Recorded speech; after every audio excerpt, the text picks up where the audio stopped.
Laboral y Fiscalización Laboral con el doctor Francisco Rojas Rodríguez, abogado por la Universidad San Martín de Porres, profesor de los cursos de Derecho Laboral y Derecho Procesal Laboral en la Universidad Tecnológica del Perú y en la Universidad San Martín de Porres, consultor del Ministerio de Trabajo y Promoción del Empleo, conferencista, autor de artículos en temas de su especialidad. Buenos días, doctor. Buenos días, estimada señorita. Buenos días a todo el público que nos escucha.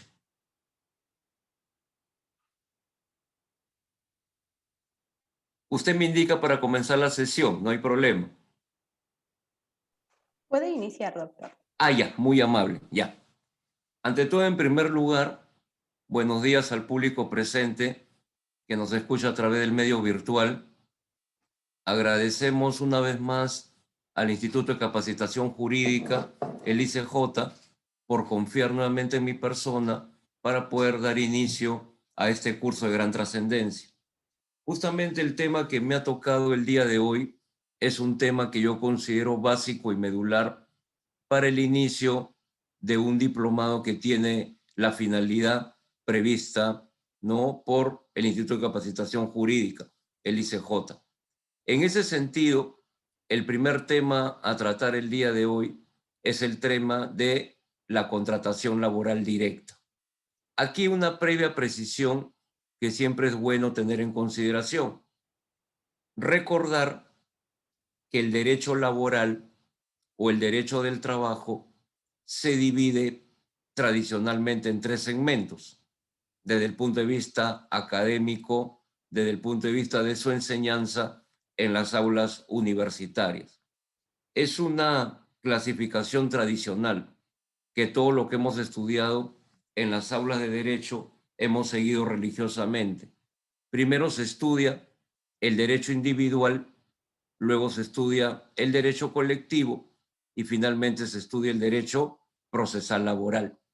Aunque en los últimos tiempos ya se han agregado otros cursos que se han adicionado, como por ejemplo derecho de la seguridad social, derecho previsional o pensionario y derecho administrativo laboral. Pero vuelvo a repetir, lo tradicional se mantiene. Primero se estudia derecho individual, luego se estudia derecho colectivo y finalmente arribamos al derecho procesal.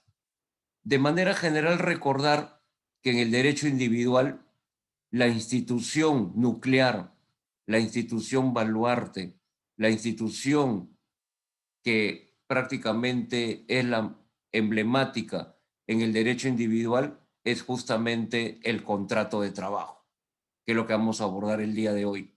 Luego, en el derecho colectivo, estudiamos lo que implica las instituciones de las relaciones colectivas de trabajo. Ahí entran a tallar la libertad sindical, la negociación colectiva y la huelga. Y finalmente, en el derecho procesal laboral, pasamos a estudiar todo lo que son los conflictos. ¿Correcto? Muy bien. Entonces, el día de hoy nos vamos a centrar fundamentalmente en la institución basilar, la institución medular, la institución nuclear del derecho individual del trabajo. Recordando que el derecho individual del trabajo se sustenta, se funda en la relación que se va a presentar, la relación jurídica laboral entre los dos sujetos laborales por excelencia, que son por un lado el trabajador y por el otro lado el empleador. ¿Correcto? Muy bien. Entonces, bajo esa premisa, vamos a hacer también una segunda precisión. El título es muy importante siempre aclararlo. Dice la contratación laboral directa. ¿Y por qué esta precisión? ¿Por qué esta acentuación al término directa? Porque desde el punto de vista legal existe la contratación laboral directa y la contratación laboral indirecta. Para hacerlo sencillo, la contratación laboral directa es aquella que se da de manera inmediata,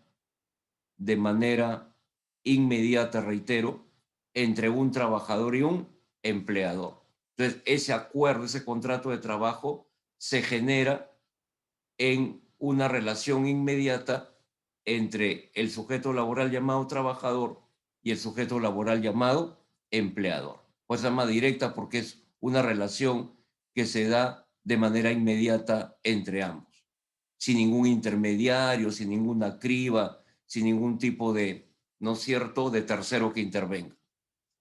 En cambio, la contratación laboral indirecta es aquella en donde ya interviene un tercero. O sea, aparte del trabajador y el empleador, interviene un tercero que es como una suerte de enlace. Es como una suerte de enlace entre ese trabajador y ese empleador. Entonces, en la contratación laboral indirecta, me estoy refiriendo fundamentalmente a las figuras de la intermediación laboral y la tercerización, porque ahí entra a tallar una empresa intermediaria y una empresa tercerizadora. Eso no es parte del curso de hoy. Nosotros nos vamos a centrar en la contratación laboral estrictamente en stricto sensu directa, aquella que, reitero, surge de la relación inmediata entre un trabajador y un empleador. Muy bien. Entonces, hecha esa precisión, vamos a ver preliminarmente el tema de la siguiente manera. ¿Cuándo surge el derecho del trabajo o el derecho laboral? Si miramos la historia, el derecho laboral o el derecho del trabajo surge durante el fenómeno de la revolución industrial. Estamos hablando de mediados del siglo XVIII, ¿no? Aproximadamente los años 1760, cuando el británico James Jacobo Watt, ¿no?, perfecciona el invento de la máquina a vapor. Entonces, una idea preliminar es que el derecho del trabajo, el derecho laboral, tal como lo visiona la doctrina, surge a partir del fenómeno de la revolución industrial. Y dentro de esta idea germinal está implícito el surgimiento del contrato de trabajo. Entonces, el contrato de trabajo va a surgir de manera sólida, va a eclosionar, va a prácticamente desarrollarse de manera, reitero, sólida, de manera solidificada, a partir del fenómeno de la revolución industrial. Entonces, esto es muy importante. ¿Por qué? Porque lo primero que debemos entender es que el contrato de trabajo marca su distancia del contrato civil.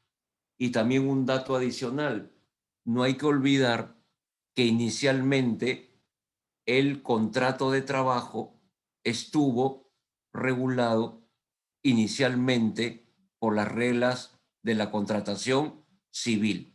Entonces siempre hay que establecer este margen en la historia para poder entender a cabalidad el tema. Por eso, si me permiten, voy a hacer una suerte de presentación de las características del contrato civil para compararlas rápidamente con las características del contrato laboral, y así ustedes puedan entender con el desarrollo del tema del día de hoy cuando verdaderamente estamos frente a un contrato de índole laboral, para diferenciarlo claramente de un contrato de índole civil. Porque este es un tema muy importante, estimados alumnos, porque ustedes, los que de repente están ya inmersos en el terreno del campo laboral, hay un principio fundamental que se aplica casi de manera, ¿no es cierto?, de manera muy importante, de manera muy permanente en el ámbito de la inspección laboral y en el ámbito de los procesos judiciales en materia laboral. Me estoy refiriendo al principio de la primacía de la realidad. Entonces, generalmente en el principio de la primacía de la realidad, lo que se trata es de establecer cuándo es que hay una simulación o fraude, no un camuflaje del contrato laboral que se encuentra escondido en un contrato, por ejemplo, de locación de servicios, en un contrato de obra, en un contrato comercial, en un contrato mercantil, en un contrato de comisionista, en un recibo por honorarios, etc. Entonces, conocer, marcar la diferencia entre un contrato civil y un contrato laboral es un tema de la mayor importancia. Por eso es que hay que tener bastante cuidado. Por eso hay que recordar algo, que inicialmente, ojo, y no podemos olvidar eso, históricamente, inicialmente, el contrato laboral estuvo bajo la égida, bajo la influencia, ¿no?, del contrato civil. Para decirlo en términos sencillos, en cristiano, al contrato laboral se le aplicó las reglas del contrato laboral, se le aplicó en sus inicios, en sus atisbos, las reglas del contrato civil. Por eso es bueno delinearlo de manera clara. A ver, ¿cuáles son las reglas de manera general de la contratación civil? Lo primero, que es la madre del ADN de la contratación civil. En la contratación civil hay igualdad entre las partes contratantes. Las partes contratantes en un contrato civil son iguales. Por ejemplo, un contrato de compra-venta. En un contrato de compra-venta, tanto el vendedor como el comprador están en igualdad de condiciones. Ninguno está por encima del otro. Entonces, aquí la piedra angular, el ADN de la contratación civil, no es la igualdad o la paridad jurídica entre las partes. Ambas partes son iguales. Muy bien, entonces en la compra-venta, el vendedor y el comprador están en paridad, en igualdad de condiciones. Por lo tanto, eso deviene en una segunda regla, en una segunda característica. Aplicamos la llamada teoría de la autonomía de la voluntad. Es decir, si hemos partido de la premisa de que ambas partes son iguales, ¿no es cierto? Hemos partido de esa premisa. Indudablemente estamos basándonos en que ambas partes están en igualdad de condiciones. Por lo tanto, le aplicamos la teoría de la autonomía de la voluntad. ¿Qué es autonomía? Actuar libremente. Entonces, ese actuar libre se basa en la igualdad entre las partes. Por eso que hay un adagio muy antiguo que dice pacta sunt servanda. El contrato es ley entre las partes, porque se parte de la idea de la igualdad de las mismas. ¿Correcto? Y finalmente, al haber igualdad, al aplicarse la teoría de la autonomía y la voluntad, el Estado se abstiene de intervenir en esa relación. El Estado no interviene. ¿Correcto? Entonces, en conclusión, ¿cuáles son las tres reglas de la contratación civil? Las tres reglas de la contratación civil son, primero, la igualdad entre las partes, que es el aspecto medular. Segundo, al haber igualdad, se aplica la teoría de la autonomía de la voluntad. Cada parte actúa de manera libre, de manera independiente, de manera espontánea. No está sujeta las partes intervinientes a ninguna tercera persona y por ende tampoco están sujetas a la intervención del Estado. El Estado se abstiene de intervenir porque reconoce que ambas partes pueden diseñar el contrato porque están en igualdad de condiciones. Por lo tanto, no hay intervención del Estado. ¿Correcto? Muy bien. Contrario sensu, como se dice en el mundo jurídico, en el mundo del derecho. Cuando vamos a la contratación laboral, este esquema que hemos planteado para la contratación civil da un giro total, da un cambio verdaderamente impresionante. ¿Por qué? Porque aquí las reglas se van a invertir. Lo primero, y es una pregunta que podemos plantear en voz alta, ¿el trabajador y el empleador son iguales? Creo que la respuesta es categórica y la respuesta fluye de la doctrina del derecho laboral, que por unanimidad, por consenso, de manera monopólica, aquí hay prácticamente consenso, es decir, toda la doctrina tiene la misma orientación. La doctrina del derecho laboral sostiene que la característica fundamental de la contratación laboral es la desigualdad entre las partes. Por una razón muy sencilla, el empleador es el dueño del capital, el empleador es el dueño de la fábrica, de la industria, de la empresa. Contrario sensu, el trabajador, su capital mayor es su fuerza de trabajo. Entonces, bajo una visión totalmente sencilla, ¿no? Definitivamente la relación entre trabajador y empleador es una relación de índole desigual. Ya que he hablado de la doctrina, vamos a demostrarlo. Voy a poner a guisa dos ejemplos que van a demostrar, valga la redundancia, lo que estamos afirmando enfáticamente, de que la desigualdad es el ADN, la característica medular de la relación entre trabajador y empleador. Voy a citar a un compisco laboralista mexicano, el doctor, el gran jus laboralista, don Mario de la Cueva. Don Mario de la Cueva decía hace muchos años atrás lo siguiente, afirmación que se mantiene incólume en el tiempo. ¿Qué decía don Mario de la Cueva? Don Mario de la Cueva decía, la relación laboral es desigual por naturaleza. Fíjense, la relación laboral es desigual por naturaleza. Por naturaleza. Existe una parte más fuerte que es el empleador y otra parte más débil que es el trabajador. Entonces la naturaleza es algo consustancial, es algo natural, según Mario de la Cueva. Y para poner doctrina actualizada, voy a citar al gran magistrado peruano, gran profesor universitario, gran laboralista, reconocido, particularmente lo considero el mejor magistrado en materia laboral y que actualmente está ejerciendo la magistratura en la Corte Suprema de Justicia. Me estoy refiriendo al doctor Omar Toledo Toribio.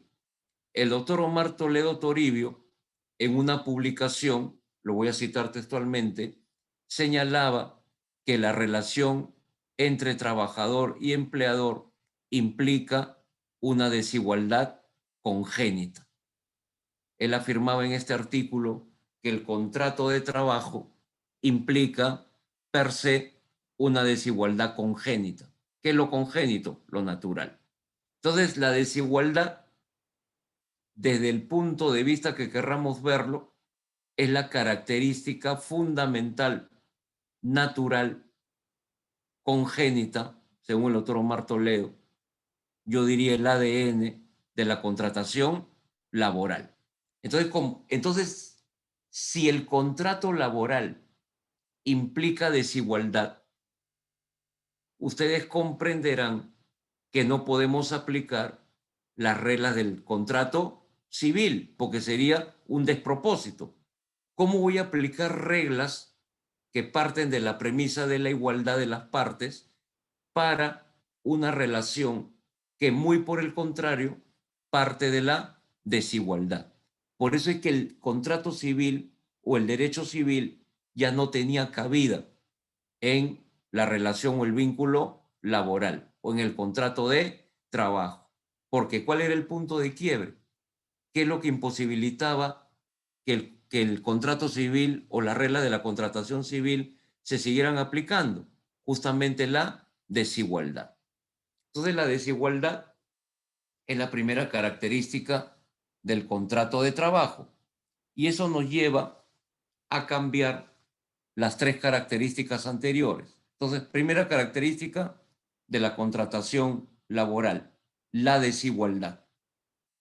Segunda característica de la contratación laboral, se aplica la teoría limitativa de la autonomía de la voluntad, ¿correcto? Teoría limitativa de la autonomía de la voluntad, no teoría de la autonomía de la voluntad. Aquí es teoría limitativa, ¿por qué? Porque se reconocen las dos voluntades que hay en todo contrato, eso es evidente. Pero ¿por qué se dice teoría limitativa? Porque hay que parametrar, hay que restringir, hay que ponerle un alto a la voluntad que tiene mayor desarrollo. ¿Cuál es la mayor voluntad en una relación jurídica laboral? La del empleador. No, el empleador tiene más voluntad por su posición de privilegio. Entonces, esa voluntad hay que limitarla. Entonces, ¿cómo la limitamos? A través, ¿no es cierto?, de la legislación. Por eso aquí la tercera característica, ¿cuál es? La tercera característica es que aquí sí hay intervención del Estado. Aquí el Estado sí tiene que intervenir. ¿Por qué? Porque el Estado está viendo que la relación es desigual. Entonces, hay un principio que es el principio más importante del derecho laboral. ¿Cuál es el principio más importante del derecho laboral? El principio tuitivo protector. Entonces, el principio tuitivo o protector es aquel que establece que el Estado debe intervenir para proteger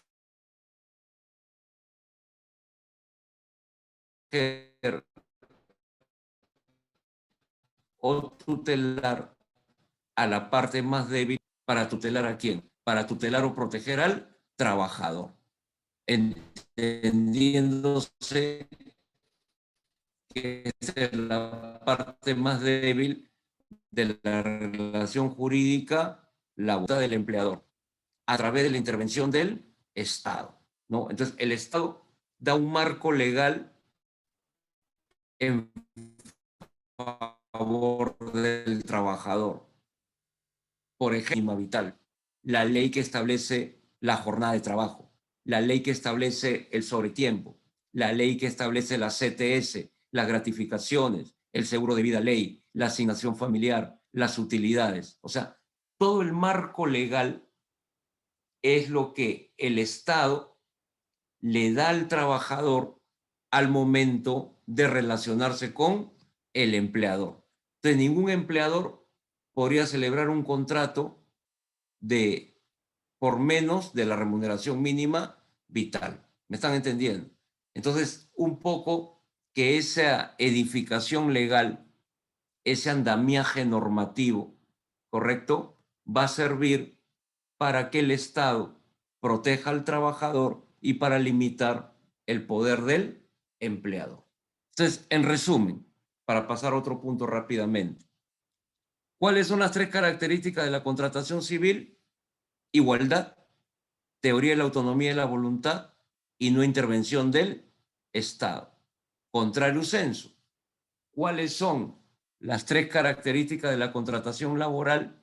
Son la desigualdad, segundo, la teoría limitativa de la autonomía de la voluntad y tercero, la plena intervención del Estado. ¿Correcto? Muy bien. Entonces, haciendo esta precisión, entramos de lleno al contrato de trabajo. Es muy importante esta precisión para ubicarnos bien y nos va a servir indudablemente para poder entender cuándo estamos frente a un contrato de trabajo y cuándo nos encontramos frente a una contratación de índole civil o extra laboral. En un contrato de trabajo intervienen dos sujetos. Por un lado el trabajador y por el otro lado el empleador. Cuando revisamos la doctrina nos consigna o nos señala la frase: los sujetos laborales por excelencia, ¿no? Entonces, ¿cuáles son los sujetos laborales por excelencia en un contrato de trabajo? Reitero, a pesar que pueda ser evidente, son por un lado el trabajador y por el otro lado el empleador. Una precisión muy importante: el trabajador necesariamente, ineludiblemente, es una persona física o natural. Solamente puede trabajar una persona física o natural. Por lo tanto, el asumir el rol de trabajador, el papel de trabajador, solamente puede ser asumido por una persona física o natural.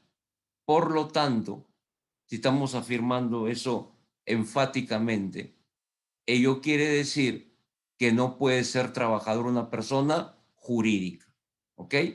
Solamente la calidad de trabajador, insisto, la detenta una persona física o natural, como cualquiera de nosotros.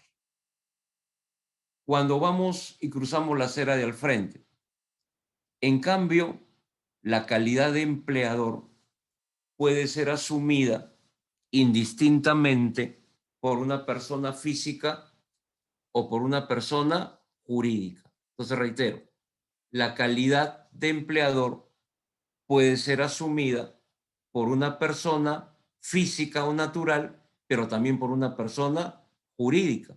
Por lo tanto, ahí caben las dos posibilidades. Para no quedar solo en la teoría y ver la práctica, si vamos a la praxis de la contratación laboral en el Perú, sea en el ámbito privado o en el ámbito público, conviene destacar que la calidad de empleador en la praxis contractual laboral, o sea, en la vida práctica de la contratación laboral, la asume fundamentalmente la persona jurídica, ¿no? Mayormente la persona jurídica asume la calidad de empleador.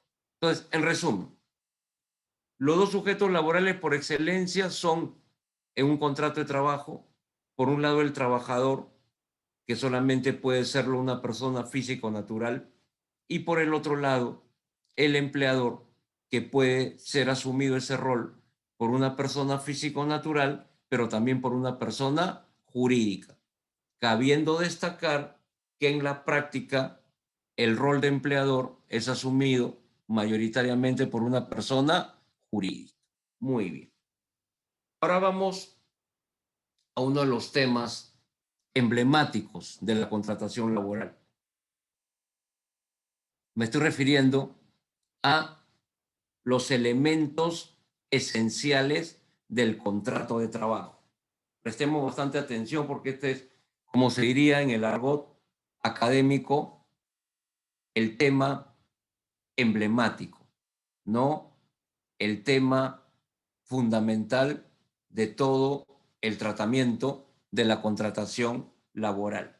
Elementos esenciales del contrato de trabajo. ¿Ok? Muy bien. A ver, para esto, previamente una definición. Definiciones hay infinidad en la doctrina. Cada laboralista tiene su propia definición.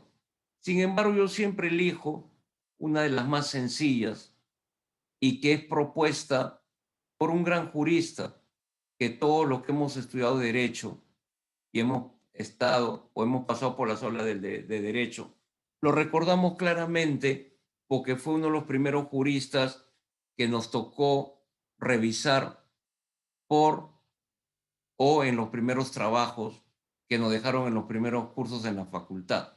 Me estoy refiriendo al gran jurista argentino, don Guillermo Cabanelas de Torres, quien en alguna oportunidad no ha consultado el diccionario jurídico de Cabanellas, ¿no? Muy bien.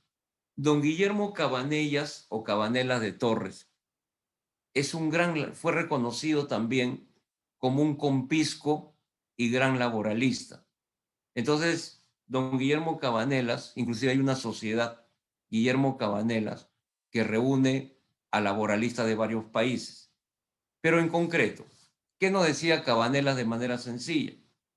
Que el contrato de trabajo era un acuerdo pacto, ojo, era un acuerdo pacto entre un trabajador que prestaba personalmente sus servicios en favor de otro llamado empleador, quien a cambio de esa prestación personal de servicios le pagaba como contraprestación una remuneración. Y ambos unidos bajo una suerte de subordinación o dependencia.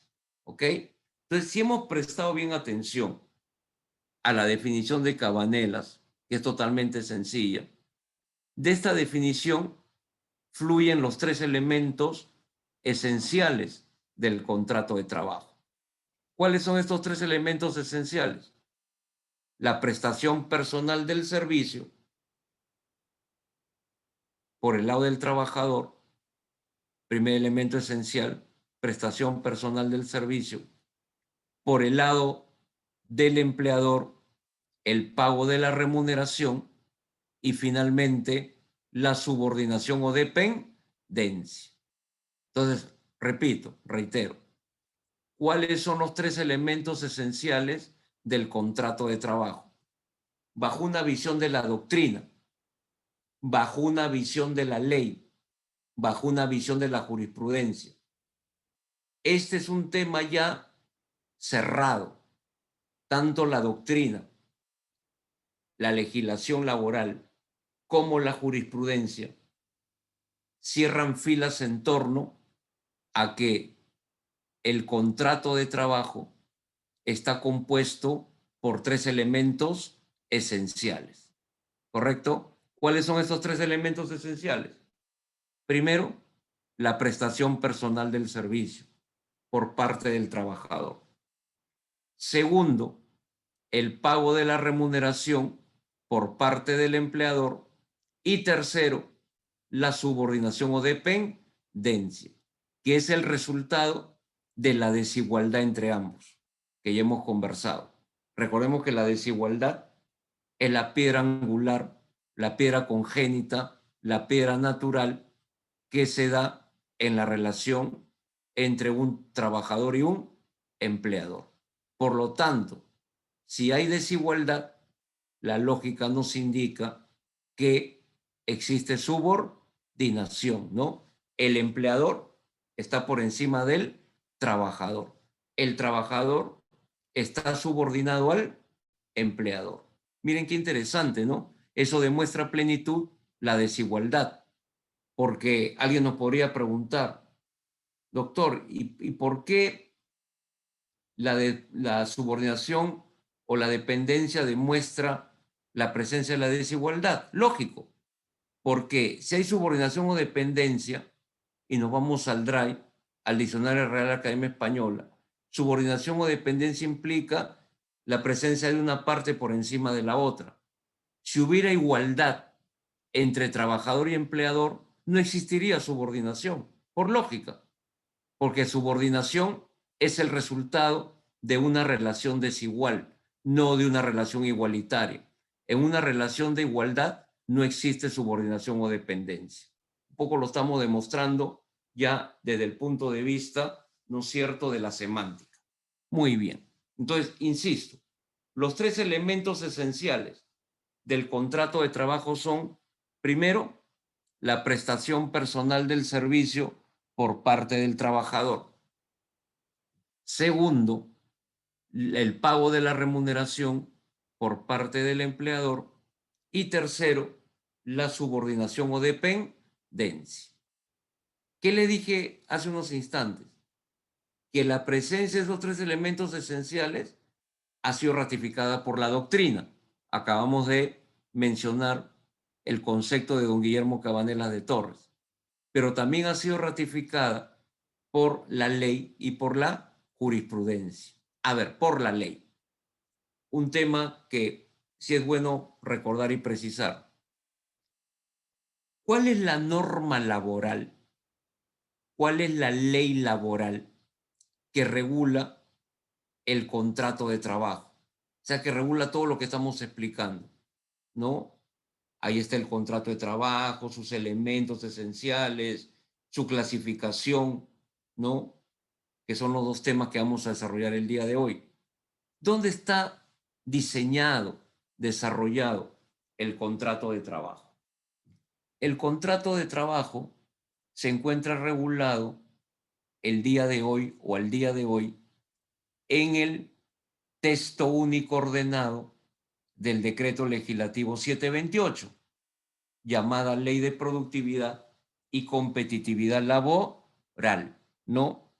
Que ha sido elaborada mediante el Decreto Supremo 003-97-TR. En el mundo laboral, en el mundillo laboral, se le llama simplemente, muchos la conocen como la 728. No se hacen mayores problemas, pero aquí estamos también para hacer la precisión correspondiente. Quiero contarles brevemente la historia, le va a ser de utilidad. Miren, el decreto legislativo 728, presten atención por favor. El decreto legislativo 728 nace, surge el año 91, en noviembre del 91. Esta norma se da durante el gobierno del ingeniero Fujimori. Entonces, en noviembre del año 91 se expide el decreto legislativo 728. Entonces, su partida de nacimiento se da el año 91, en noviembre. ¿Con qué nombre se le llama o se le llamó inicialmente Ley de Fomento al Empleo? Entonces, reitero, el decreto legislativo 728 surge, nace esta norma en noviembre del 91, gobierno del ingeniero Alberto Fujimori, con la denominación o la nomenclatura o el nombre de Ley de Fomento al Empleo. Ahí nace la 728, ojo, noviembre del 91. Pero posteriormente, esta norma sufre una serie de cambios, una serie de modificaciones, parches. Entonces la norma queda un poco tambaleando, un poco desestructurada. Entonces hay que reordenarla para darle verdaderamente una lógica correcta. Es por ello que el año 97, o sea, después de casi 6 años, se expide el texto único ordenado. ¿Cómo se llama TUO? ¿Qué implicancias tiene un TUO? Como su nombre lo indica, ordenar la norma que está desordenada o dispersa, o la norma que ha sido desestructurada. Entonces, el TUO del año 97 tiene como misión ordenar la 728. Entonces, el texto único ordenado del decreto legislativo 728 se da el año 97, pero ya se cambia el nombre de la ley. Ya no se llama Ley de Fomento al Empleo. ¿Cómo va a pasar a llamarse el decreto legislativo 728? A partir de este TUO, a partir de este texto único ordenado, se va a pasar a llamar Ley de Productividad y Competitividad Laboral. Esa es la verdadera historia, estimados personas que nos escuchan amablemente en el diplomado. Por lo tanto, esta versión del año 97 es la que nos acompaña hasta el día de hoy, ¿ok? Pero mucho de lo que está en esta versión del 97 nace con la versión del año 91. Yo me atrevería a decir, haciendo un cotejo, una comparación, una concordancia, que casi el 80% de la versión primigenia del año 91, Ley de Fomento al Empleo, ha pasado, no ha migrado casi en su integridad a la Ley de Productividad y Competitividad Laboral. Precisamente uno de los temas que ha migrado de manera íntegra y como un tema medular ha sido el de los elementos esenciales del contrato de trabajo. Yo le decía que los elementos esenciales tienen la misma, ¿no es cierto?, el mismo planteamiento en la doctrina en la ley y en la jurisprudencia. Lo vamos a demostrar plenamente en este momento. Cuando vamos al texto único ordenado del decreto legislativo 728, la ley de productividad y competitividad laboral, podemos observar que el artículo 4, ustedes lo pueden observar si tienen a la mano la ley o más tarde, vayan al artículo 4. ¿Qué dice el artículo 4? Dice, ad literam, dice, en toda prestación personal de servicios, remunerados y subordinados. Hagamos un poco de memoria. La misma norma está diciendo, taxativamente, prestación personal de servicio, taxativamente remunerado, por lo tanto está hablando de remuneración, y taxativamente está empleando el término subordinado. Reitero, la norma dice, posen su mirada, por favor, en el primer párrafo del artículo 4 del decreto legislativo 728, que ad literam dice, en toda prestación personal de servicios, en toda prestación personal de servicios, ahí está el primer elemento, remunerados, segundo elemento, y subordinados, tercer elemento.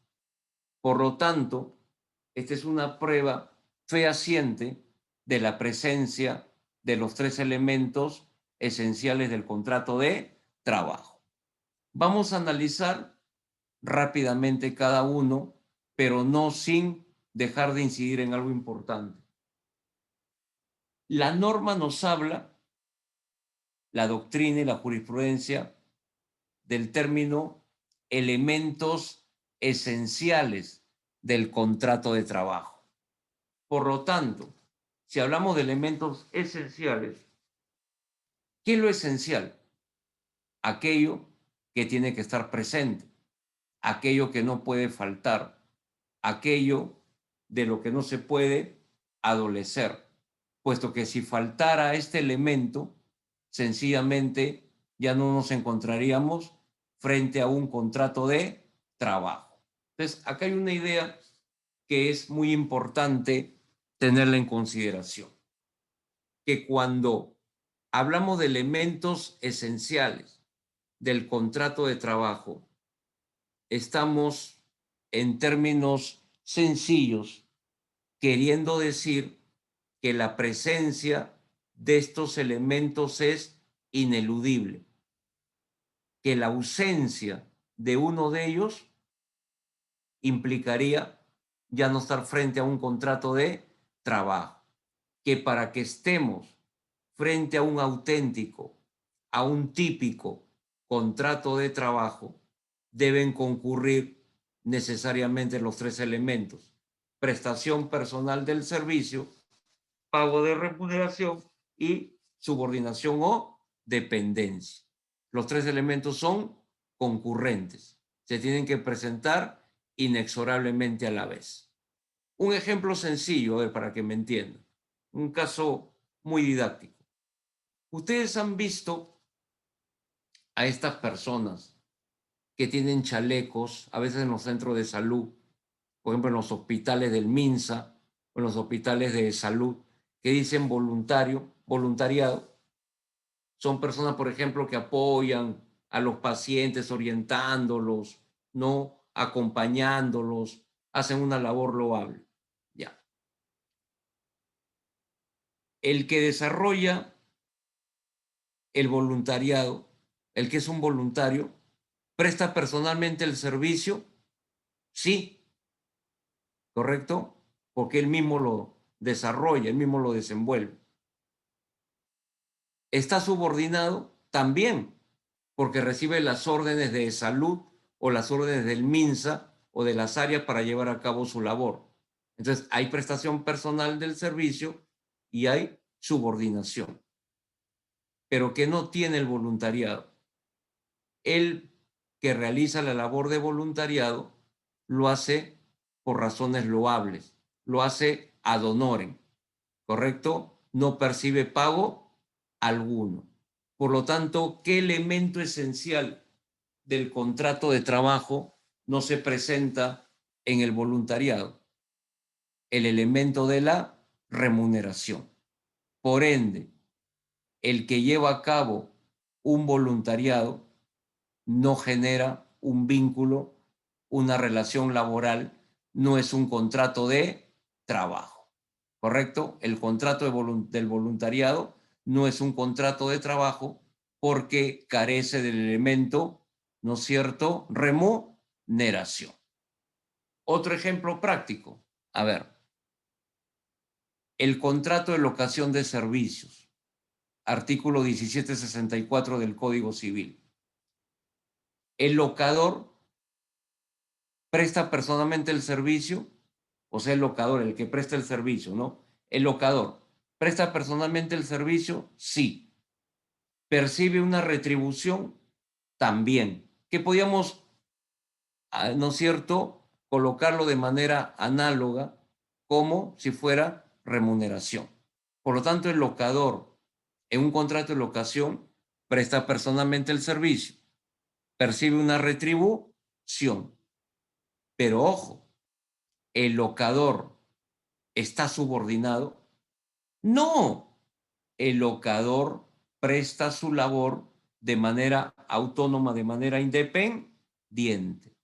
Entonces, dentro del contrato de locación de servicios se da el elemento prestación personal del servicio. Podemos entender que se puede dar hasta el elemento remuneración. Pero ¿cuál es el elemento que no tiene el contrato de locación de servicios? Justamente el elemento subordinación o dependencia. ¿Y cómo lo demostramos? Leyendo la parte inicial, el exordio, ¿no? La parte inicial del artículo 1764 del Código Civil, que más o menos nos dice lo siguiente. Por el contrato de locación de servicios, el locador, o sea, el que presta el servicio, se obliga sin estar subordinado al comitente. ¿El comitente quién es? El que contrata. Pero la norma lo dice bien claro, sin estar subordinado. Por lo tanto, cuando el Código Civil, el artículo 1764, señala de manera taxativa, sin estar subordinado, quiere decir que en el contrato de locación de servicios no hay, ¿no es cierto?, subordinación o dependencia. ¿Ok? Entonces, si no hay subordinación o dependencia, no podemos estar frente a un pleno contrato de trabajo. Entonces, insisto, el hecho de que se establezca que los tres elementos del contrato de trabajo son esenciales implica que la concurrencia de los tres es ineludible para que estemos frente a un contrato de trabajo. Basta la ausencia de uno de los tres elementos para que no exista contrato de trabajo. ¿Correcto? Muy bien. Pasamos rápidamente a explicar de manera breve cada uno de los tres elementos. Primero, la prestación personal del servicio. Partamos de algo básico. Por si acaso, estos tres elementos, tal como estoy señalando por la explicación, estos tres elementos se encuentran desarrollados en la Ley de Productividad y Competitividad Laboral, en el texto único ordenado del Decreto Legislativo 728, ¿no? Ahí están desarrollados estos tres elementos esenciales. Primero, prestación personal del servicio. A ver, voy a ir a lo básico, a lo fundamental, ¿ya? Prestación personal del servicio. ¿Quién la lleva a cabo? El trabajador, ¿no? La prestación personal del servicio es el nombre que ha adoptado la doctrina. Pero en sí, ¿qué es la prestación personal del servicio? La fuerza laborativa, el trabajo, ¿no? La actividad laboral, podemos llamarlo de infinidad de maneras, pero la doctrina ha preferido llamarlo, denominarla prestación personal del servicio, ¿ok? Y aquí el término personal es importante tenerlo en consideración. ¿Qué implica la prestación personal del servicio? Con dos ejemplos estrambóticos que voy a dar, me lo van a entender mucho más fácil. A ver, supongamos que el día lunes yo me levanto con cierto cansancio, modorra, ¿no? Le puede pasar a cualquiera. Y le digo a mi esposa, llama a mi jefe y dile que tú vas a ir por mí el día de hoy. ¿Eso será posible? Definitivamente no, porque la norma me dice, la doctrina, la legislación me dice prestación personal del servicio. Quiere decir que el que asume la responsabilidad de desarrollar la actividad laboral es únicamente el trabajador. El trabajador tiene que asumir esa responsabilidad. No puede derivarla el trabajador o no puede encargarle ninguna tercera persona. Entonces, la prestación personal, como dice la doctrina del derecho laboral, implica una labor intuito personal, intuito persona, intuito personae en latín. Quiere decir que el trabajador es el único que puede asumir esa responsabilidad. No puede derivarle ningún tercero por su carácter personal. Es una suerte de situación, si queremos entenderlo fácilmente, intransferible.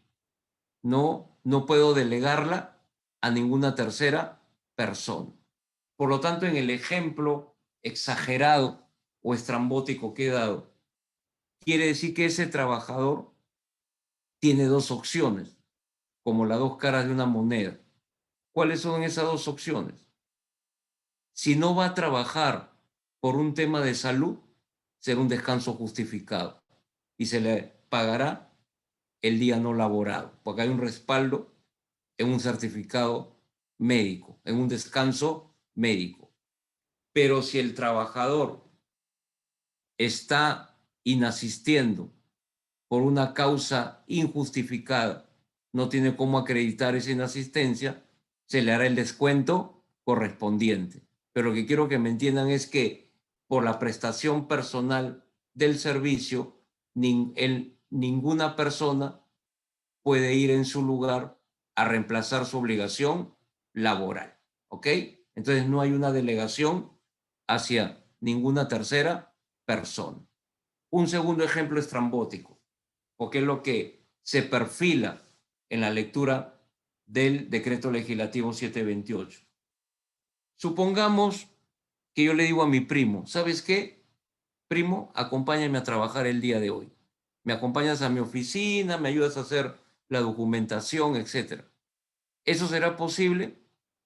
Tampoco, porque bajo el contexto de la 728, la prestación personal del servicio proscribe dos figuras. La primera que ya hemos explicado, el reemplazo. El trabajador no puede ser reemplazado o sustituido por ninguna tercera persona. Eso está proscrito, eso está prohibido, como lo acabamos de precisar. Y la otra proscripción o la otra prohibición es ser ayudado por tercera persona. También eso está prohibido. De todas maneras, quiero hacerles presente algo, porque cuando lean la 728, siempre toda regla tiene su excepción, ¿correcto? Siempre toda regla tiene su excepción. Entonces, si leemos bien la 728, si bien la 728 prohíbe definitivamente el ser reemplazado por tercera persona y el ser ayudado por tercera persona, en el tema de ser ayudado por tercera persona, la 728 prevé una excepción, el trabajo familiar. Pero créanme que estos casos son casi muy esporádicos, ¿no? E inclusive, si leemos bien la 728, el trabajo familiar implicaría ser ayudado por una persona que tiene que ser necesariamente un pariente. Un ejemplo sencillo. Supongamos que yo soy trabajador de un gran potentado. Mi trabajo es ser jardinero. Trabajo cuidando el jardín, las plantas, porque es una gran, ¿no es cierto? Tiene un gran jardín esta mansión. Entonces yo tengo, por ejemplo, mi esposa que me puede ayudar en mi trabajo de jardinero.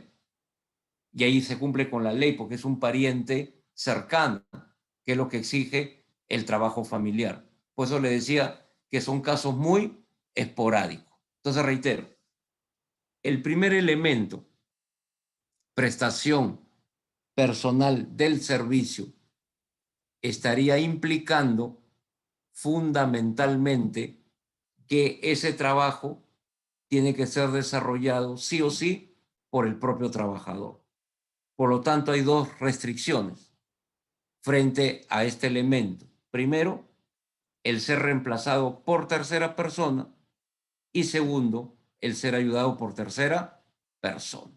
¿Correcto? Este es el enfoque de la prestación personal del servicio.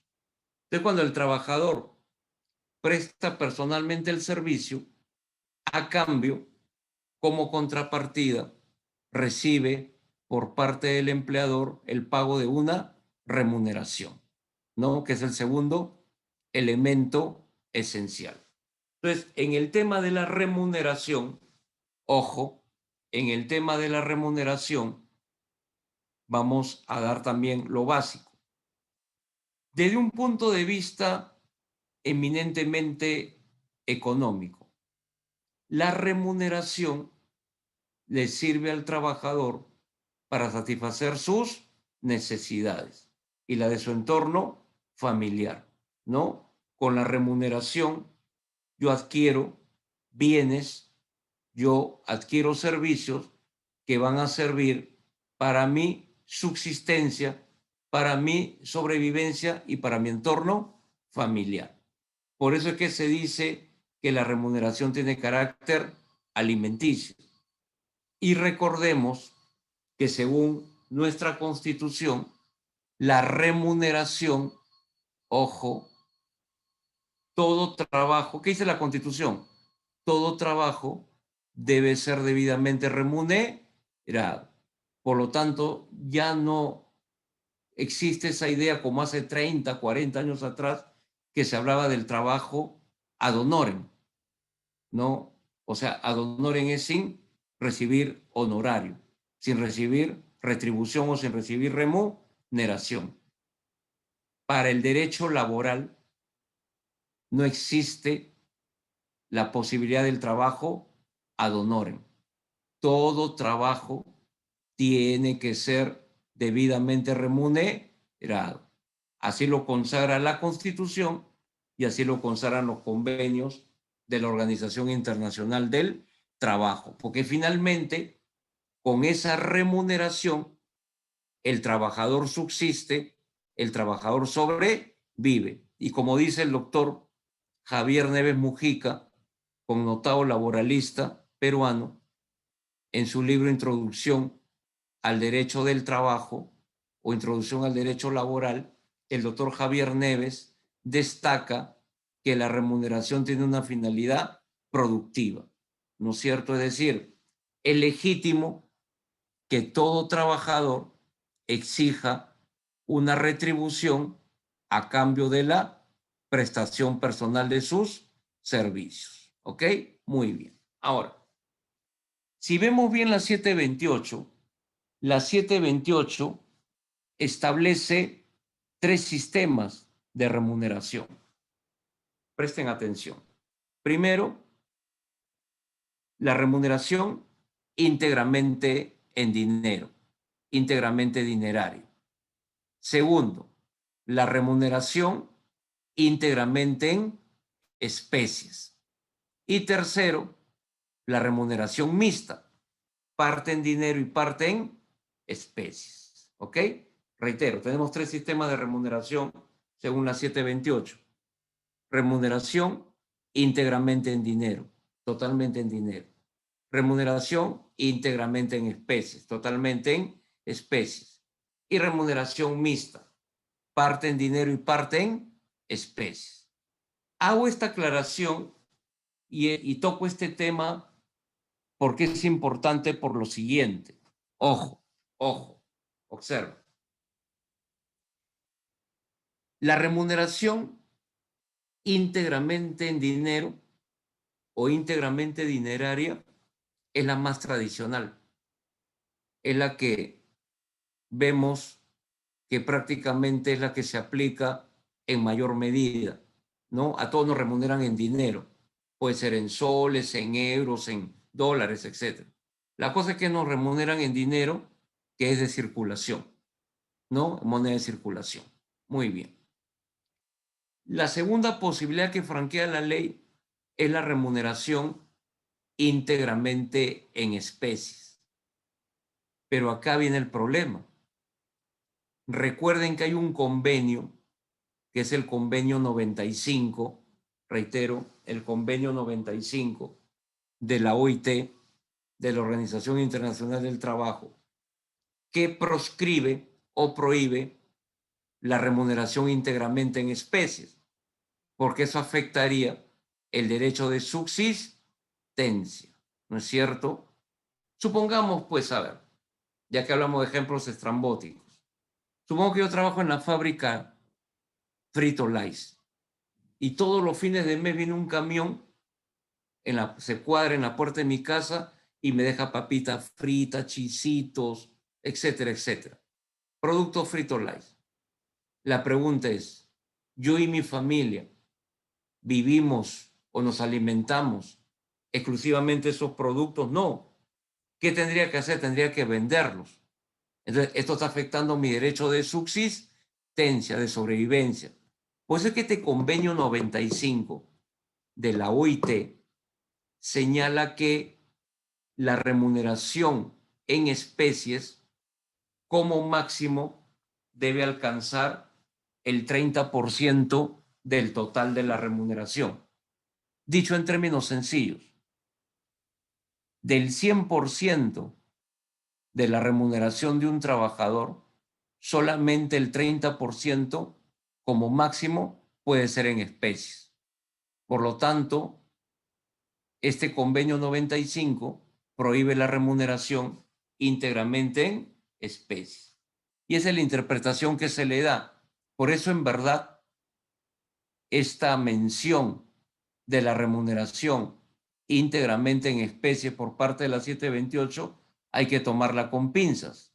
Máxime si ya la propuesta futuro de un nuevo reglamento que se va a dar para la 728 y que ya está en plena elaboración, ¿no? Y también el mismo proyecto que se va a dar para una futura codificación laboral establecen que lo máximo de la remuneración en especies será el 30%, ¿no? Es una postura ya prácticamente aceptada y consensuada por el convenio 95 de la OIT.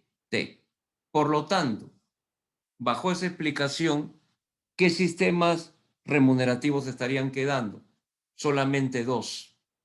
El íntegramente en dinero, el que habría desaparecido es el íntegramente en especies, y el otro que se mantendría sería el mixto, parte en dinero y parte en especies, entendiéndose que la remuneración en especies solamente podría llegar al 30%.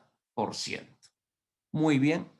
Y finalmente, el tercer elemento esencial del contrato de trabajo es la subordinación o la dependencia, que ya lo hemos explicado. Parte de la premisa de la desigualdad natural y congénita que hay entre trabajador y empleador. Este elemento, pues es una pregunta que siempre nos hacen, ¿no? Siempre los abogados nos piden la base legal. ¿Cuál es la base legal de la subordinación o la dependencia? La respuesta está en el artículo 9 repito, la subordinación o la dependencia se encuentra regulada en el artículo 9 del Decreto Legislativo 728. ¿Correcto? En el artículo 9. Entonces, el artículo 9 del Decreto Legislativo 728 regula, ¿no es cierto?, la subordinación o la dependencia. Y ya hemos partido de una premisa que reitero. La subordinación o la dependencia implica que el empleador está por encima del trabajador. Como dice mi maestro, el profesor sanmarquino, don Francisco Gómez Valdés, mi profesor de la maestría, es una relación de plano inclinado, ¿correcto? Empleador por encima del trabajador. Entonces, ese esquema que estamos planteando implica per se que el empleador tenga tres poderes. Por la subordinación o la dependencia, esa posición de prevalencia que tiene el empleador hace que éste tenga o goce de tres poderes: el poder de dirección, el poder de fiscalización y el poder de sanción. ¿Correcto? Reitero. El empleador, bajo un esquema de subordinación o dependencia en donde él tiene esa prevalencia o preeminencia por la desigualdad, esa prevalencia o preeminencia es la parte más fuerte de la relación jurídica laboral. Eso hace que ese empleador tenga tres poderes: el poder de dirección, el poder de fiscalización y el poder de sanción. Repito, el poder de dirección, el poder de fiscalización y el poder de sanción. ¿Estamos? Entonces, ¿dónde están reunidos estos tres poderes? ¿Dónde se encuentran legislados estos tres poderes? Reitero, se encuentran regulados, se encuentran legislados en el artículo 9 del Decreto Legislativo 728. ¿Ok? ¿Cuáles son esos tres poderes? El poder de dirección, el poder de fiscalización y el poder más draconiano, el poder más severo de que goza el empleador. ¿Cuál es ese poder? El poder disciplinario sancionatorio, ¿correcto? El poder disciplinario sancionatorio. Ya. Veamos cada uno de ellos con un ejemplo pertinente. A ver, el poder de dirección. Les decía que el empleador arriesga su capital, arriesga su dinero. Entonces, es legítimo que el empleador tenga esa posibilidad de poder hacer el diseño de su organización laboral, ¿no? De poder plantear, ¿no es cierto?, los criterios medulares para la relación laboral, la estructura laboral. Por eso es que el poder de dirección, que implica que el empleador establezca las herramientas o las reglas para el desarrollo de la relación laboral, para la estructura de su empresa, queda reflejado con el Reglamento Interno de Trabajo, el RIT, ¿no? ¿Quién elabora el Reglamento Interno de Trabajo? Si revisamos bien la normatividad, lo elabora unilateralmente el empleador. Claro, ojo, eso no significa un cheque en blanco o una patente de corso, o que el empleador pueda, ¿no es cierto?, establecer en este reglamento criterios que van en contra de la ley o que atentan contra el honor del trabajador. No, debe respetar el marco legal y debe respetar la honra del trabajador.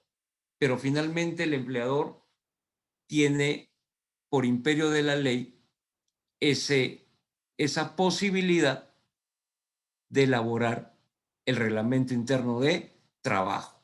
Por eso el ejemplo palpable, el ejemplo tangible del poder de dirección es la elaboración del reglamento interno de trabajo, ¿no? En donde están las reglas, ¿no? La hora de entrada, la hora de salida, las tareas hasta donde son, el uso del photocheck, el estar debidamente uniformado, ¿no? Todas las reglas para un buen clima laboral están diseñadas en el reglamento interno de trabajo. Recordando que este es obligatorio cuando el empleador cuenta con más de 100 trabajadores. O sea, a partir de 101 trabajadores es obligatorio el reglamento interno de trabajo. Y es facultativo si la empresa tiene menos de 100 trabajadores. ¿Ok? Entonces, en conclusión, un ejemplo palpable del poder de dirección es el reglamento interno de trabajo. Segundo poder, el poder de fiscalización.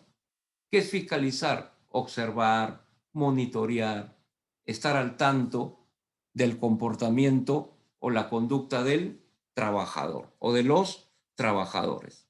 Esta facultad también la tiene el empleador, ¿no? Estar observando, monitoreando. ¿Cuál sería un ejemplo palpable de este poder de fiscalización? El periodo de prueba. Porque recuerden ustedes que según el artículo 10 del Decreto Legislativo 728, Ley de Productividad y Competitividad Laboral, el periodo de prueba común u ordinario es 3 meses. Entonces, yo empleador contrato a un trabajador y lo voy fiscalizando, observando si cumple con el perfil, si es buen trabajador, etc. Si veo que no me rinde o no es el adecuado, sencillamente lo despido. Y no hay ninguna consecuencia porque eso yo lo puedo hacer durante el periodo de prueba. No constituye ni despido arbitrario ni nada de eso, porque lo estoy despidiendo durante el periodo de prueba, que son los 3 meses. Entonces, el periodo de prueba, reitero, es un ejemplo palpable del poder de fiscalización. ¿Ok? Y finalmente, le decía yo, el poder más draconiano o más severo, el llamado poder sancionatorio o disciplinario, que es el que está facultado para ejercer el empleador. Según la 728, tenemos 3 clases de sanciones. La amonestación, que puede ser verbal o puede ser escrita. Si es escrita, se traduce en el memorando, la amonestación, ¿correcto? Que es la sanción menos gravosa. De ahí sigue la suspensión, cuando la falta cometida es de mayor gravedad. Por ejemplo, por la gravedad de la falta cometida por el trabajador, lo suspendo 2 días sin goce de haber. ¿Correcto? Ese sería un ejemplo de la suspensión. Entonces tenemos amonestación, verbal o escrita, escrita memorando. Tenemos la suspensión y finalmente tenemos el despido. Noten un detalle. En la amonestación, en la suspensión, se suspende momentáneamente, sobre todo en la suspensión y en la amonestación, se mantiene en ambos casos el vínculo laboral. A mí me entregan mi memorándum, pero yo sigo trabajando. A mí me amonestan verbalmente, pero yo sigo trabajando. A mí me suspenden 2 días sin goce de haber, correcto. Pasan los 2 días y continúo trabajando. El vínculo laboral permanece. En cambio, en el despido, el vínculo laboral termina, fenece, muere. Por eso que el despido es la sanción más severa, ¿no? Fundamentalmente por la comisión de una falta grave. Recordar que para aplicar sea amonestación, sea suspensión o sea despido, ojo, para aplicar cualquiera de estas 3 sanciones, se debe tener en cuenta 2 principios baluartes. Primero, el principio de razonabilidad, o sea, el uso de la razón, de la lógica, del sentido común, y el principio de la proporcionalidad en la sanción. Es decir, debe haber coherencia entre la falta cometida y la sanción aplicada. Estos tres poderes, insisto, están consagrados en el artículo 9 del Decreto Legislativo 728. Muy bien, entonces aquí tenemos, no hemos repasado de manera rápida y con ejemplos tangibles los tres elementos esenciales del contrato de trabajo. Repito, la prestación personal del servicio por parte del trabajador. Segundo, el pago de la remuneración por parte del empleador. Y tercero, la subordinación o dependencia. Muy bien. Rápidamente, antes que nos gane el tiempo, vamos a la clasificación de los contratos de trabajo. Ya teniendo en cuenta todas las referencias que hemos mencionado preliminarmente, ya creo que tenemos una idea cabal en la mente de lo que es un contrato de trabajo. Muy bien. Volvemos nuevamente a la norma en mención. ¿Dónde está regulada legalmente la clasificación de los contratos de trabajo? La clasificación de los contratos de trabajo se encuentra regulada en el artículo 4, miren ese famoso artículo 4 del Decreto Legislativo 728. Entonces, si vamos al artículo 4 del Decreto Legislativo 728, encontramos la clasificación de los contratos de trabajo. ¿Y qué nos dice el diseño del artículo 4? Nos dice que los contratos de trabajo se clasifican en tres grandes grupos. El contrato indefinido o indeterminado, ¿correcto? El contrato indefinido o indeterminado, que lo estoy poniendo en singular. Luego tenemos un segundo grupo, que son los contratos sujetos a modalidad, que ya lo menciono en plural, ¿no? Los contratos sujetos a modalidad. ¿Por qué lo menciono en plural? Porque son varios. Pero aquí hay una precisión importante. El Decreto Legislativo 728 menciona el término contratos sujetos a modalidad, ¿correcto? Contratos sujetos a modalidad. Pero como el término no es claro, en el mundo laboral, nuestros laboralistas peruanos prefieren utilizar el término contratos temporales. Ojo, los contratos que la 728 llama sujetos a modalidad, nuestros laboralistas le han colocado el nombre de contratos temporales para diferenciarlo del indefinido, ¿me entienden? Porque el término sujetos, ¿no es cierto? Contratos sujetos a modalidad, como que es un término muy, ¿no es cierto?, muy árido, que no le da mayor claridad. Entonces, si hablamos de manera simple, ¿qué es lo contrario a lo indeterminado, a lo indefinido? Lo temporal, ¿me entienden? Lo contrario a lo indeterminado, indefinido es lo temporal. De ahí viene que nuestros laboralistas prefieran utilizar el término contratos temporales, pero bajo una visión de la norma.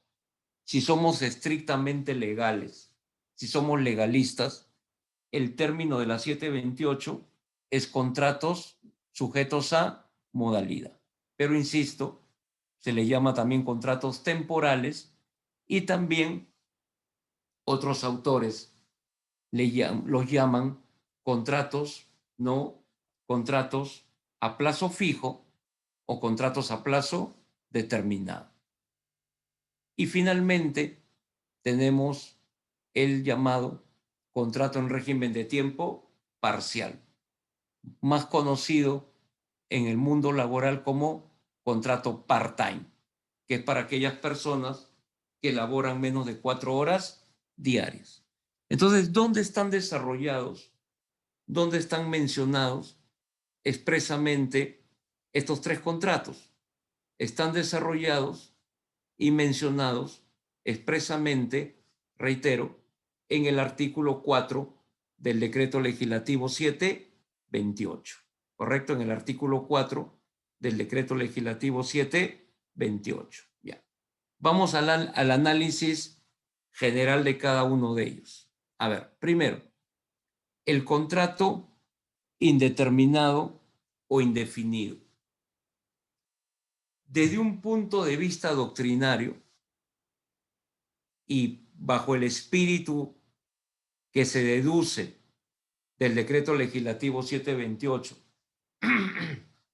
ley de productividad y competitividad laboral, se debe entender que el contrato indeterminado indefinido es el más estable, no es el contrato que está apegado a la estabilidad laboral, que garantiza la permanencia del trabajador en su puesto de trabajo.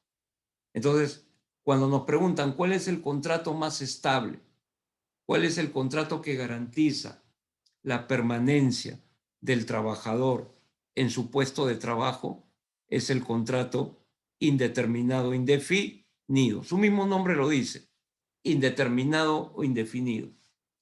Tiene una fecha de inicio, mas no tiene una fecha de culminación. Entonces, cuando hablamos de estabilidad laboral, estamos hablando de garantizar la permanencia del trabajador en su puesto de trabajo. ¿Correcto? Es el contrato más estable. Es el contrato que garantiza esa continuidad. Pues no tiene fecha de inicio y no tiene fecha de culminación. Como dice la doctrina tradicional, es el contrato por naturaleza, el típico contrato per se de una relación o vínculo laboral que va a perdurar en el tiempo. Entonces, la lógica sería que yo ingrese a trabajar, por ejemplo, a los 25, 30 años y me mantenga hasta alcanzar mi edad de jubilación sujeto a ese contrato de trabajo. Pero quiero aclarar algo. En los tiempos modernos, esta situación de permanecer en un solo puesto laboral ya no es tan cierta, porque hay pues la migración laboral, ¿no? Entonces, según la doctrina, ¿no? Todo trabajador tiene su legítimo derecho a buscar mejores condiciones. Entonces, yo no me voy a quedar estancado en un sitio. De repente, durante mi vida laboral, lo más probable es que labore en 5, 6 o 7 lugares. Es legítimo. Pero lo que quiere la doctrina es que en cada uno de esos lugares, por una cuestión de garantía, el trabajador se encuentre bajo las reglas de un contrato indeterminado o de un contrato indefinido, ¿correcto? Ahora, una característica importante es que el mismo artículo 4 señala que el contrato indefinido es el único que puede ser celebrado de forma verbal. También puede ser celebrado por escrito, pero quiero destacar que puede ser celebrado de forma verbal. Entonces, por ejemplo, a ver, supongamos que viene una persona y me dice, doctor, yo tengo aquí mis boletas de pago. Yo tengo 20 años trabajando en la empresa. Nunca me dieron contrato. Nunca firmé un contrato. ¿Quiere usted que me diga, con esta boleta que le estoy mostrando, frente a qué contrato estoy? La respuesta cae de madura. Estimado señor, usted está bajo un contrato indefinido, porque la ley prevé, el artículo 4 de la 728, prevé que el contrato indefinido o el contrato indeterminado se puede celebrar de forma verbal. ¿Me están entendiendo? Entonces, si ustedes se encuentran, porque miren la presunción del artículo 4 de la 728, ¿qué dice?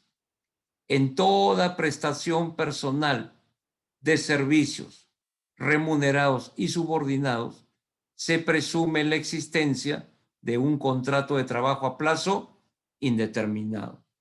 Quiere decir que si un inspector laboral, un juez laboral, un inspector laboral de la SUNAFIL, un juez laboral aprecia que una persona está prestando personalmente el servicio, que está siendo remunerada por ello y que está en situación de subordinación, pero no tiene un contrato escrito, no tiene nada por escrito, no consta un documento por escrito de esa contratación, se va a presumir, salvo prueba en contrario, que esa persona está bajo un contrato indefinido. Para decirlo de manera contundente, estimada persona que nos escucha en este diplomado, ¿correcto? Para decirlo de manera contundente, si hay una persona que reúne los tres elementos esenciales del contrato de trabajo y no tiene contrato escrito, se entiende, se presume que su contrato es indefinido o indeterminado, porque se presume que ha sido celebrado de manera verbal. ¿Correcto? Muy bien. El contrato indeterminado nunca se registraba ante el Ministerio de Trabajo. Si era por escrito, simplemente se hacían 2 ejemplares. Uno quedaba en poder del empleador y otro se le entregaba al trabajador. Entonces, reitero, el contrato indeterminado o indefinido vendría a ser el contrato más estable. Por eso es que el espíritu de la 728, ¿cuál es el espíritu de la 728? Que la regla tiene que ser el contrato indeterminado, indefinido, por ser el que garantiza la permanencia del trabajador en su puesto de trabajo. Es el que armoniza o engarza con la estabilidad laboral. Es el contrato más garantista. ¿Ok? Muy bien. Pasamos a la segunda clasificación. Los contratos sujetos a modalidad. ¿Correcto? Los contratos sujetos a modalidad. Como le decía anteriormente, los contratos sujetos a modalidad los tengo que mencionar en plural, porque son los que más se dan en la práctica, ¿no? Son los que más se producen en la práctica. Repito, los contratos sujetos a modalidad se les llama también contratos temporales, contratos a plazo fijo o contratos a plazo determinado. ¿Ok? A ver. Se entiende que el espíritu de la ley es que la regla de la 728 es que la regla sea el contrato indefinido y la excepción los contratos sujetos a modalidad o temporales. Por lo tanto, si nos vamos a la contratación laboral, más deberían celebrarse contratos indefinidos y en menor cantidad contratos sujetos a modalidad o temporales. Pero voy a tener que dar una estadística terrible. Antes de la pandemia, ojo, antes de la pandemia, y esto siempre ha sucedido antes de la pandemia. Antes de la pandemia, el 70 o 72% de los contratos en el Perú, estadística emanada del MINTRA, o sea, el mismo Ministerio de Trabajo, el 70 o 72% de los contratos celebrados en el Perú eran sujetos a modalidad o temporales. Y solamente un 13 o 15% era indefinido. Y eso siendo optimista. O sea, 72% temporales. Por lo tanto, se invertía todo. La regla, que teóricamente era el contrato indefinido, y la excepción, que era el contrato temporal, se invertía en la práctica. En la práctica, la regla eran los contratos sujetos a modalidad o temporales y la excepción era el contrato indefinido. Sin embargo, ¿dónde está lo terrible? Que luego de la pandemia, ¿saben a cuánto se ha elevado el porcentaje de los contratos sujetos a modelado temporales al 90%.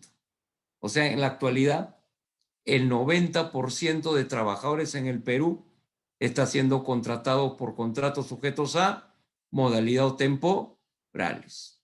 Esa es la tragedia, estimados alumnos.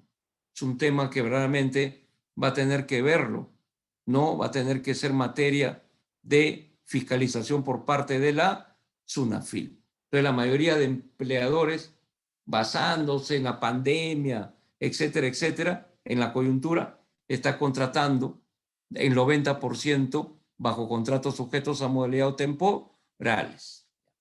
Si vamos a la 728, los contratos sujetos a modalidad temporales, tenemos una clasificación vasta.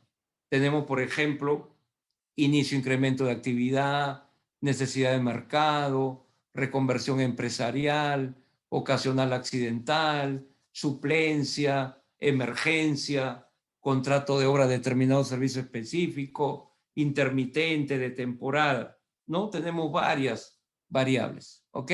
Ya. Por razones de tiempo, voy a señalar un par de casos que son los más comunes. A ver, primeramente, hacer una precisión muy importante. En el tema de la duración de los contratos, hay contratos temporales o sujetos a modalidad en que la ley ha establecido su duración. ¿Correcto? La ley ha precisado su duración. Por ejemplo, inicio, incremento de actividad, 3 años. Su duración es 3 años. Reconversión empresarial, 2 años. ¿Correcto? Ocasional accidental, 6 meses por año.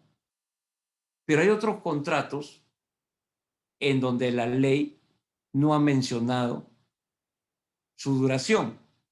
Por lo tanto, aplicamos el artículo 74 de la 728, que establece que en el peor de los casos, la duración de los contratos sujetos a modalidad o temporales, ¿cuál es su plazo máximo de duración? 5 años, ¿correcto? Su tope son 5 años, ¿ok? Son 5 años. Es muy importante esto de los plazos, porque si se excede el plazo de un contrato temporal, se produce la desnaturalización y se convierte en un contrato indefinido. Por ejemplo, yo tengo un contrato por inicio, incremento de actividad. Si pasa de los 3 años, se convierte en indefinido. Yo tengo un contrato por necesidad de mercado.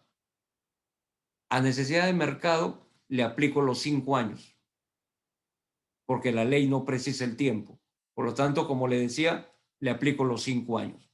Si yo contrato a un trabajador por necesidad de mercado y ese contrato pasa los 5 años, ya lo contrato más de 5 años, este contrato se desnaturaliza y se convierte en un contrato indefinido o indeterminado. Por si acaso, para mayor precisión, la figura de la desnaturalización implica convertir un contrato temporal en un contrato indefinido.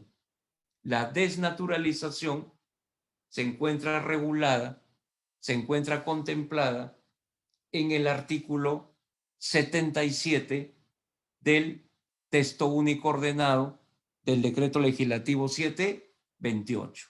Entonces, en el TUO del 728, Ley de Productividad y Competitividad Laboral, repito, en el artículo 77 se encuentra regulada la desnaturalización del contrato de trabajo, que implica convertir o transformar un contrato temporal en contrato indefinido. ¿Correcto? Muy bien.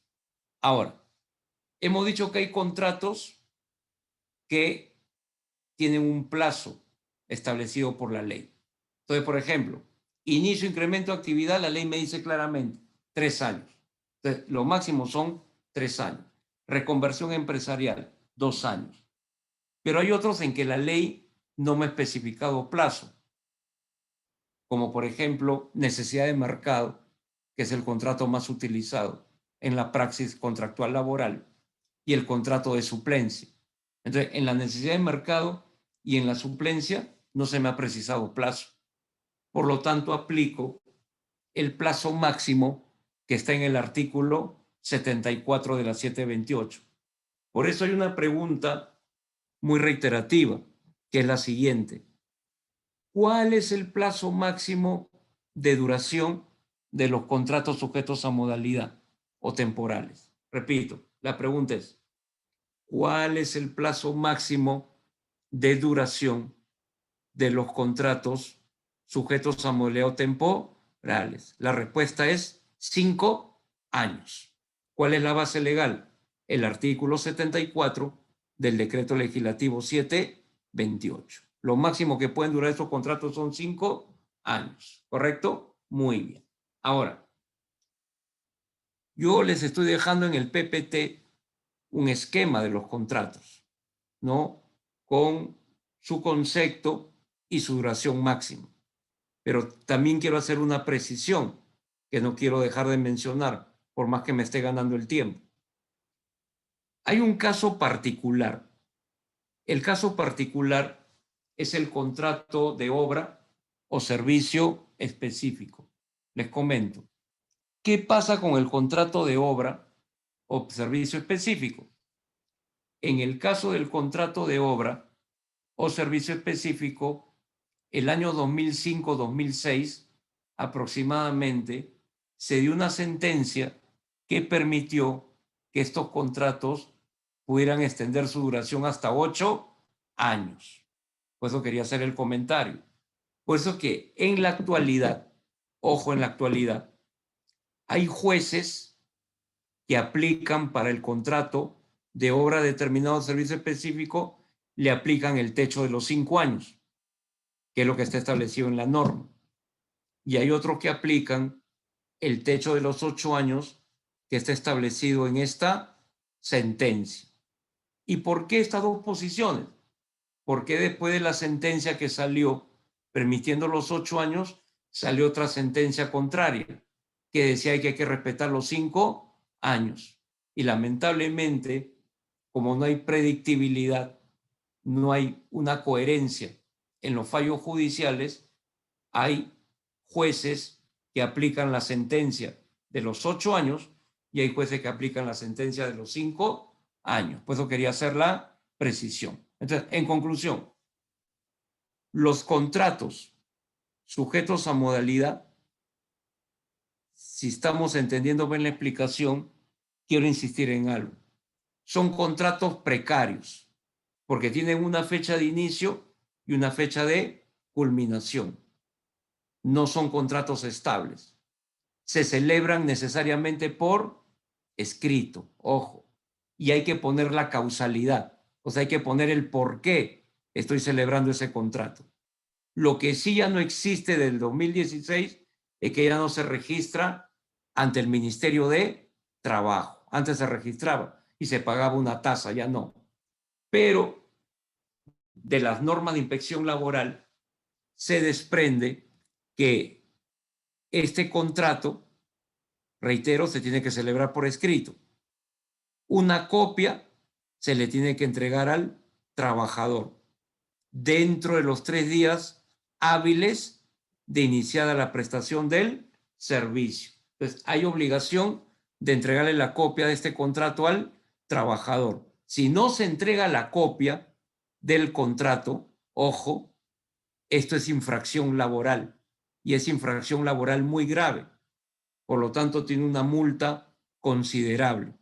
Ya con las modificaciones que ha hecho la SUNAFIL a la normatividad de inspección laboral, está consagrada como una infracción muy grave. Entonces, reitero, los contratos sujetos a modalidad o temporales implican contratos precarios, cuya renovación depende de la voluntad del empleador, ¿correcto? Estos contratos se tienen que celebrar necesariamente por escrito. Una copia debe ser entregada al trabajador dentro de los 3 días hábiles de iniciar la prestación del servicio. ya no se registran ante el Ministerio de Trabajo desde el 2016. Y luego, por el principio de causalidad, hay que colocar la razón que motiva la celebración del contrato. Sin embargo, seamos sinceros, el papel aguanta todo. Y como estamos viendo, actualmente el 90% de empresas están celebrando contratos sujetos a modalidad o temporales. Los trabajadores sujetos a este contrato tienen los mismos derechos que los trabajadores con contrato indefinido. Es decir, se le aplica la remuneración mínima vital, la jornada de trabajo, las horas extras, la CTS, las gratificaciones, etcétera, etcétera. Tienen los mismos beneficios, indudablemente proporcionalmente al tiempo trabajado. ¿Ok? Muy bien. Y finalmente, ya nos ha ganado el tiempo, pero lo voy a mencionar brevemente para poder culminar con todo el temario no comprometido. Los contratos en régimen de tiempo parcial o llamado contrato part-time o de tiempo partido. El contrato part-time o régimen de tiempo parcial es para aquellas personas, este es el concepto básico, es para aquellos que laboran menos de 4 horas diarias. Si yo coloco en un contrato part-time de 8 de la mañana a 12 del mediodía, ¿es part-time? No, porque de 8 a 12 son 4 horas. ¿Y la ley qué me está diciendo? Me está diciendo que es para aquellos que laboran menos de 4 horas diarias. Siendo exagerado, sería contrato part-time si yo le pongo de 8 de la mañana a 11:59 minutos. Eso es menos de 4 horas diarias, ¿correcto? Ya. Ahora, ¿cuáles son las limitaciones? Esto es lo más importante. ¿Cuáles son las limitaciones del trabajador con contrato part-time? Presten atención, presten atención. Son las siguientes. Las limitaciones del trabajador con contrato part-time son, primero, el part-time percibe menos de la remuneración mínima vital. O sea, gana menos de 930 soles. Gana proporcionalmente al tiempo trabajado. Puede ganar entonces un part-time 500, 600 soles, ¿no? Percibe menos de la remuneración mínima vital. Segundo, el part-time, ojo, el part-time no tiene derecho a CTS, no tiene derecho a compensación por tiempo de servicios. Porque ¿qué te dice la norma de CTS? La norma de CTS te dice que para tener derecho a CTS, el trabajador debe laborar por lo menos 4 horas diarias y el part-time labora menos de 4. Por lo tanto, por una interpretación semántica de la ley, no tiene derecho a CTS, ¿correcto? Gana menos del mínimo, gana menos de 930. Segunda limitación, no tiene derecho a CTS. Tercera limitación, el trabajador part-time no tiene derecho a estabilidad laboral, no tiene derecho a indemnización por despido arbitrario. Porque ¿qué dice la 728?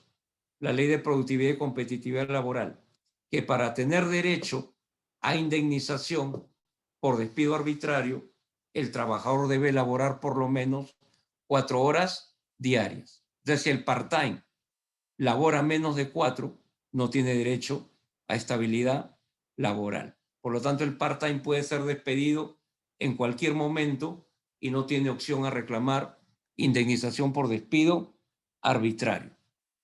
Ya, entonces las 3 limitaciones son ganar menos del mínimo, ganar menos de 930, no tener derecho a CTS y no tener derecho a estabilidad laboral, indemnización por despido arbitrario. La última limitación la pongo en punto suspensivo, porque hay posiciones a favor y hay posiciones en contra. Me refiero a lo siguiente y con eso culmino. Que hay quienes sostienen que el part-time no tiene derecho a vacaciones y hay quienes sostienen que el part-time sí tiene derecho a vacaciones. ¿Por qué no tiene derecho a vacaciones? Porque el decreto legislativo 713, que regula los descansos remunerados, te dice que para tener derecho a vacaciones hay que trabajar por lo menos 4 horas diarias. Y como el part-time trabaja menos de 4, no tiene derecho a vacaciones. Hacen una interpretación ad literam de la norma. Pero hay otros que se sostienen en el convenio 52 de la OIT. Y el convenio 52 de la OIT establece que todo trabajador, independientemente de su jornada, tiene proporcionalmente derecho a las vacaciones. Por lo tanto, el part-time debería tener por lo menos derecho a 7 días de vacaciones. ¿Correcto? Muy bien. Con eso culminamos la explicación. Hemos cumplido a cabalidad con todo el temario, ¿no? Hemos sido lo más precisos posibles y ahora rápidamente, antes que nos gane el tiempo, pues nos faltan 10 minutos nomás, pasamos rápidamente a la estación de preguntas. Gracias. Listo, doctor. En esta oportunidad tenemos unas cuantas preguntas. Inicio con la primera. No reconocer, por ejemplo, derechos en el periodo de lactancia, no otorgar trabajo remoto en estado de emergencia, ¿constituye una falta grave? Miren, efectivamente, a ver, yo le sugeriría lo siguiente, ¿no? Miren, el derecho de lactancia, hay que recordar algo. Esto es muy importante porque es muy interesante la pregunta, ¿por qué? Porque a raíz de la pandemia, la SUNAFIL fundamentalmente ha hecho algunas modificaciones. Quiero decirles algo. Nosotros tenemos la Ley General de Inspección del Trabajo, que es la Ley 28.806, y tenemos su reglamento, que es el Decreto Supremo 019-2006-TR. Yo le sugeriría al doctor o la doctora que nos ha preguntado, pero para todo de manera general, yo le sugeriría hacer la revisión de las modificaciones que ha hecho la SUNAFIL. Porque, por ejemplo, lo que comentaba en clase, la SUNAFIL fue creada por la ley 29.981 en enero del 2013, pero recién entró a tallar en abril del 2014. Pero la SUNAFIL ha hecho cambios. Por ejemplo, el que yo he mencionado en clase. Antes de la SUNAFIL, la no entrega de la copia del contrato de trabajo era una infracción leve. La SUNAFIL lo modificó a infracción muy grave. Recordemos que las normas de inspección laboral establecen 3 infracciones: leves, graves y muy graves, y que también van en concordancia con el tipo de empresa. Pero, ojo, a la pregunta planteada, el tema de lactancia es un tema de derecho humano fundamental, porque tiene que ver con el fuero de maternidad. El tema del trabajo remoto también es importante, porque acuérdense que forma parte de la normatividad de la pandemia, ¿no? Entonces, por ejemplo, esto implica que son infracciones muy graves, pero tendrían que revisar.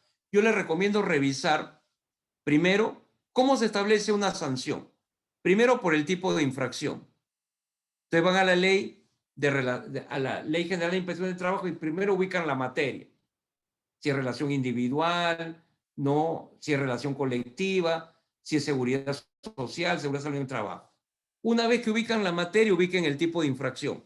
Leve, grave, muy grave. Y la multa no solamente va por el nivel de infracción, sino va por el número de trabajadores. Pero recuerden que ahora hay una escala para la micro, una escala para la pequeña, una escala para la mediana y gran empresa y una escala para los trabajadores del hogar. Entonces son lineamientos que de manera general van a ir, ¿no es cierto?, en relación con esta figura. Pero a lo que nos pregunta, están catalogadas como infracciones muy graves. ¿Ya? Infracciones muy graves. Ya yo no lo puedo precisar porque eso va a entrar a tallar, como les digo, el número de trabajadores y el tipo de empresa. Esa sería la respuesta. Doctor, en el apartado de chat contamos con otra pregunta. ¿El part-time tiene que ser por escrito en todos los casos? Sí, acuérdense, tanto los contratos sujetos a modalidad o temporales y el part-time, inexorablemente es por escrito. Tiene que ser necesariamente por escrito, sí o sí. Sí o sí es por escrito.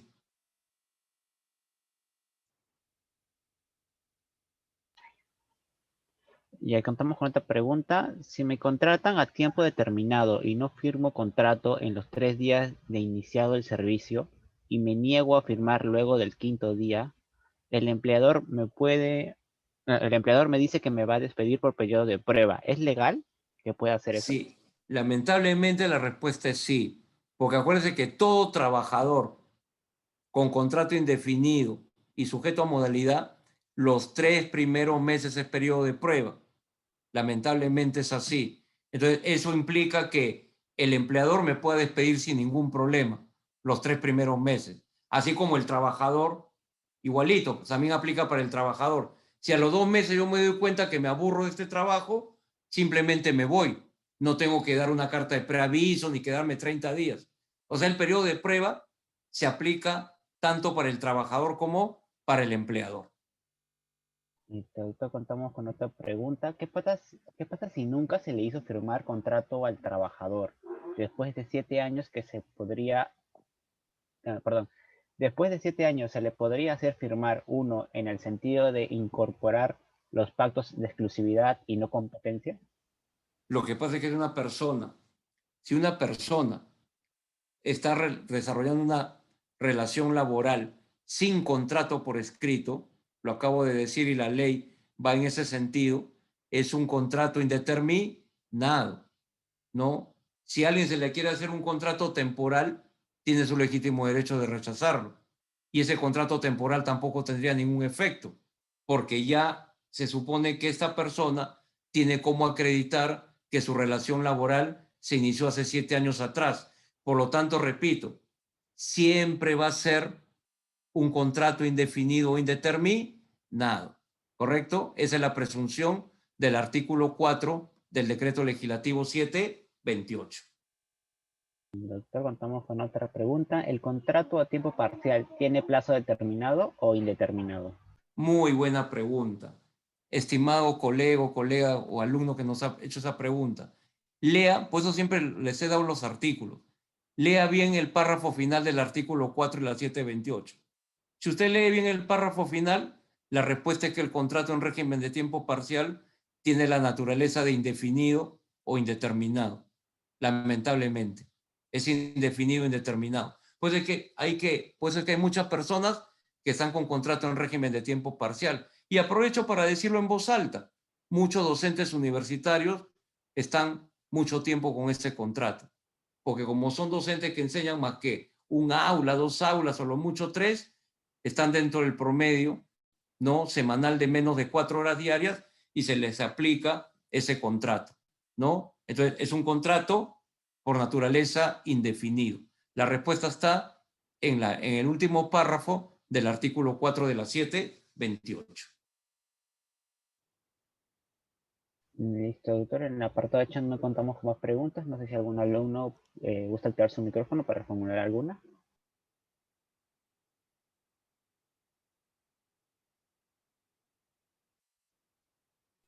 Parece que ya no tenemos respuesta. En todo caso, doctor, agradecerle por acompañarnos en esta primera clase con el No, yo tema. les agradezco a ustedes y espero haber cumplido a cabalidad.